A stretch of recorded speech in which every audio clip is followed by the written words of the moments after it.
Dear students, आज हम पढ़ेंगे poem the road not taken written by Robert Frost, जो एक अमेरिकन पोइट है। ये पोएम जो है ये वर्ल्ड वाइड फेमस है। इसका थीम है the poet advocates for making choices, यानी मेकिंग चॉइसेस जो है इसका थीम है कि one should make choices in his life. ऐसे ही आगे नहीं बढ़ना है रैंडमली या ब्लाइंडली आगे बढ़ना है। ये मतलब नहीं होता है कि हमारा कोर्स ऑफ एक्शन क्या होगा, ऐसा नहीं करना है, बल्कि you have to make the choices. ये है रॉबर्ट फ्रॉस्ट का कहना। चॉइसेस शेप आवर लाइव्स, क्योंकि चॉइसेस जब हम करते हैं तो उसी से हमारी जिंदगी जो है वो असली डगर पे आ जाती है, या हमारे मकासद जो है या हमारे एम्स जो है वो फिर पूरे हो जाते हैं। तो पहला स्टेंजा जो है, ये 4 स्टेंजा में ये पोएम लिखी गई है। पहला स्टेंजा ऐसा हमें बताता है कि it is crucial time to decide the course of action. ऐसा वक्त आता है जब आपको चॉइस करनी है, लेकिन ये बड़ा क्रूशियल टाइम होता है और इसमें आपको एहतियात से काम लेना है और आपको चॉइस करनी है सोच समझ के, यानी पूरा you have to give your full thought to it, और आपको कोई ना कोई चॉइस करनी है। ये बड़ा अहम एक मरहला होता है। इसके बाद दूसरे स्टेंजा में फाइनलाइजेशन ऑफ डिसीजन, यानी आपने डिसीजन लिया, आपने चॉइस की, तो फिर आपको क्या करना है, belief in one's own self. अब आपको अपने आप के ऊपर भरोसा करना है, एतमाद रखना है, घबराना नहीं है, आगे बढ़ना है, मेहनत करनी है, स्ट्रगल करनी है, जद्दोजहद करनी है। तो लगन के साथ कोई काम करना है, जो भी आपका के मन में होगा, जो भी आपने चॉइस ली होगी उस पे आपको डटे रहना है, उस पे जबरदस्त काम करना है। तो ये है इस स्टेंजा यानी सेकंड स्टेंजा का मकसद। थर्ड स्टेंजा में doubtful and perplex feelings. Third stanza में रॉबर्ट फ्रॉस्ट हमें बताते हैं कि ऐसा भी वक्त आता है चॉइस करने के बाद कि इंसान वसवसे में पड़ जाता है या पेचीदा ख्यालात आते हैं, एहसासात होता है। ऐसे एहसासात होते हैं जिनसे इंसान घबरा जाता है, लेकिन घबराने की जरूरत नहीं होती है। आपको आगे बढ़ना है, मेहनत करनी है, डटे रहना है। You have to remain firm with your choice, तो आगे बढ़ना है। तो लास्ट स्टेंजा में कहते हैं कि डिसीजन मेकिंग, जो आपने वो डिसीजन लिया था, जो आपने वो चॉइस की थी ना, that has made the difference, इसी की वजह से फर्क पड़ा है, यानी इसी ने आपको अब कामयाबी से हमकिनार किया है। जब कोई डिसीजन लेते हैं तो फिर मेहनत करते हैं, उसके साथ डटे रहते हैं, तो फिर उसकी वजह से कामयाबी मिलती है या कामयाबी कदमों को चूमती है। तो ये पॉइंट जो है ये पढ़ेंगे हम पहले लाइन बाय लाइन, तो फिर उसके बाद हम पोएटिक डिवाइसेस पे आएंगे। इस पॉइंट में रॉबर्ट फ्रॉस्ट, जो कि मैंने पहले बताया कि 4 स्टेंजाज में है, वो ऐसे लिखते हैं, 2 roads diverged in a yellow would.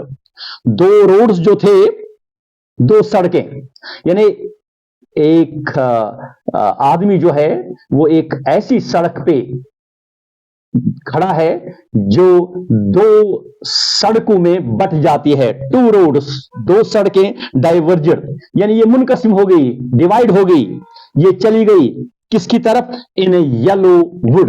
Yellow का मतलब है ऑटम का वक्त है, यानी सीजन वही है, मौसम खजा है, तो जंगल में उसी की तरफ ये सड़कें जो है, रोड जो है वो चली जाती है।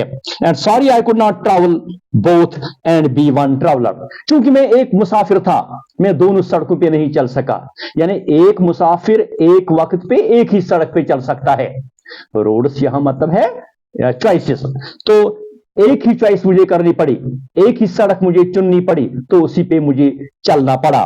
लॉन्ग आई स्टूड, लंबी देर तक मैं खड़ा रहा, एंड लुक डाउन, तो फिर मैं देखता रहा, वन, एक सड़क के ऊपर, as far as I could, जितना दूर तक मैं देख सकता था मैं देखता रहा।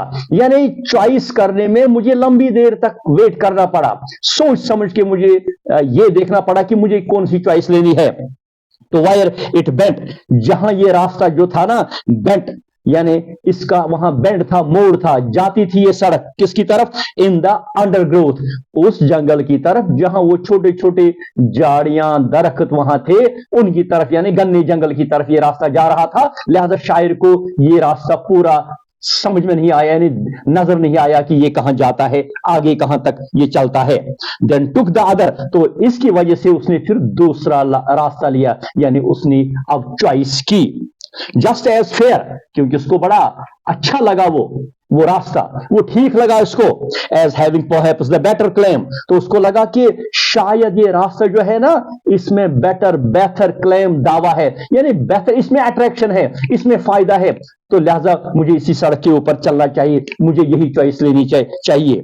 बिकॉज इट वॉज ग्रॉसी, क्योंकि ये सड़क जो थी ना, मुझे लगा कि लोग ज्यादा नहीं चले हैं वहां, ग्रॉसी, इस पे घास उगा हुआ था। एंड वांटेड वेयर एक फ्रेज है, इसका मतलब है लेस ट्रैवल्ड, यानी इसके ऊपर बहुत सारे कम लोग वहां चले हुए थे, बहुत सारे लोग नहीं चले थे, बहुत कम लोग चले थे।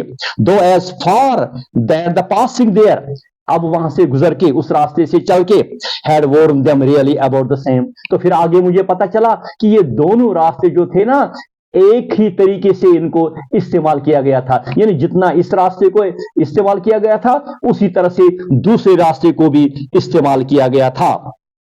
And both that morning equally ले, और दोनों रास्ते उस सुबह पड़े हुए थे इन लीव्स, यानी पत्तों में, यानी पत्ते उस रास्ते, दोनों रास्तों के ऊपर थे।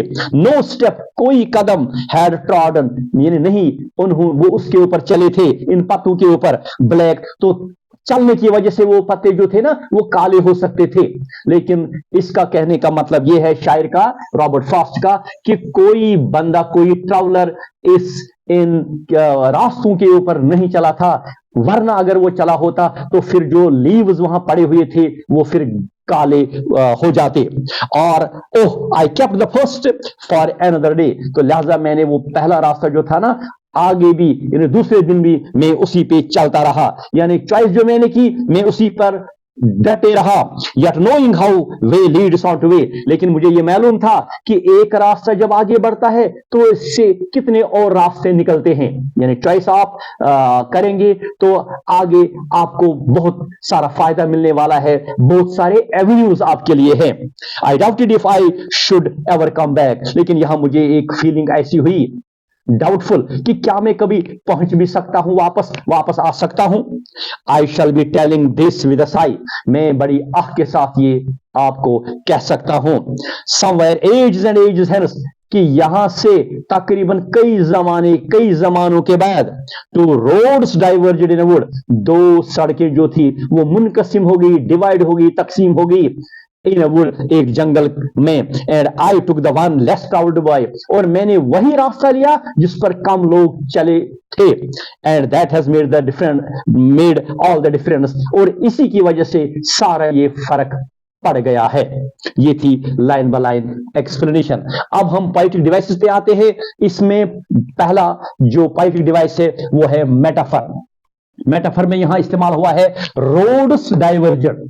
ये रोड्स जो है ना डाइवर्जन, इसका सिंबलाइजेस चॉइसेस, ये चॉइसेस के मुतालिक बात करता है, तो ये लिहाजा ये मेटाफर है। पर्सोनिफिकेशन यहां है रोड्स वांटेड वेयर, जो सड़कें थी ना वांटेड वेयर, यानी वो कम इस्तेमाल हुई थी। वांटेड वेयर का अगर हम अलग से देखेंगे इसका मीनिंग, इसका मतलब यह है कि वो बिल्कुल कम पहने गए थे, तो लिहाजा ये पर्सोनिफिकेशन है। पहनना ये एक इंसान कर सकता है, तो रोड्स के साथ इसको जोड़ा गया है, लिहाजा ये पर्सोनिफिकेशन है। इमेजरी जो है, जो हमें इसकी शक्ल, इसकी सूरत, जैसे कोई मंजर हमारे सामने आ जाता है, वो ये है roads diverged in a yellow wood, पहली इमेजरी। दूसरी बिकॉज इट वाज ग्रॉसी, दूसरी इमेजरी। तीसरी in leaves no step had trodden black. और लास्ट जो इसमें पोएटिक डिवाइस है वो ये है राइम स्कीम। इसकी राइम स्कीम है ABAAB। Thanks, have a nice day.